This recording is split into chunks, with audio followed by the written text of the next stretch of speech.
За өнгөрсөн засгийн газрын хуралдаанаар эрүүл мэндийн салбарт өнөөдрийн үүсэж байгаа томоотой зөвшний байдлын талаар хэрхэн арга хэмжээ авах вэ гэсэн энэ чиглэл дээрээ бол танилцуулга хийсэн. Энэ танилцуулгынхаа хүрээнд хөдөлмөр нийгмийн хамгааллын яамны сайд, намтай 2 сайд бид хоёрт бол засгийн газрын тэмдэглэлээс үүрэг өгсөн байгаа. Энэ үүргийнхаа дагуу өнөөдөр бид тэтгэвэр сэтгэмжийн хуулинд өөрчлөлт оруулж ялангуяа 0-5 насны хүүхэд энэ хүүхдээ гэрээр асарж байгаа ээжүүдэд эмнэлгийн лист олгох энэ журмыг хуулинд өөрчлөлт оруулъя гэдэг энэ үйл ажиллагааг бол эхлээд явж байна. За энэ үйл ажиллагаа бол тодорхой хэмжээгээр бас цаг хугацаа зарцуулагдах учраас энэ хооронд төрийн болон төрийн бус байгууллагууд хувийн болон одоо олон нийтийн байгууллагуудад хандсан уриалгуудыг л гаргаж байгаа.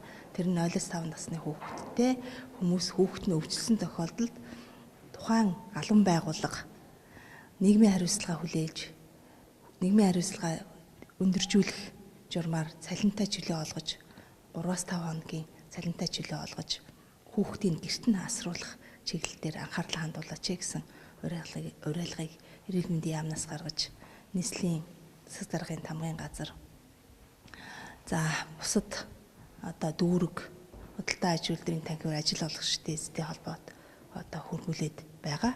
Тэгэхээр ер нь бол энэ ханиад томооны улирал ихсэж байгаатай холбоотой зэрэгцэж энэ хүндрэлүүд их гарч байгаа. Энэ хүндрэлүүд бол агаарын бохирдолтой холбоотой амьсгалын замын хүндрэл гарч хүүхдүүд эмнэлэгт хандах нь их байгаа. Тэгэхээр зэрэг энэ онцлог ханиадны вирусын онцлог энэ агаарын бохирдолтой холбоотой эмнэлэгт хэдийгээр хүүхдүүд их ирж байгаа ч гэсэн эмнэлэг твтэж эмчлүүлж байгаа ч гэсэн манай эрүүл мэндийн салбарынхан ямар нэгэн осолд энтэлгүйгээр энэ үеийг бол давж ажиллаж байна. Нийтдээ нийслэл хотын хэмжээнд өнөөдрийн байдлаар 628 орыг шинээр нэмж ажилуулж байна. За хэдийгээр 628 орыг нэмж ажилласан ч гэсэн цаана орны хүрэлцээ бол 10.2%-аар дутагдaltaй явж байна. Тэгэхээр энэ чиглэл дээр бол гэрийн эргэлтийг илүү хийх, ялангуяа ангаах ухааны дээд сургуулийн 6 дугаар курс болон резидент эмч нарыг 580-аад эмч нарыг бол гаргасан 200-аад сувилагчийг өрхийн эмнэлгүүдээр гаргасан байгаа.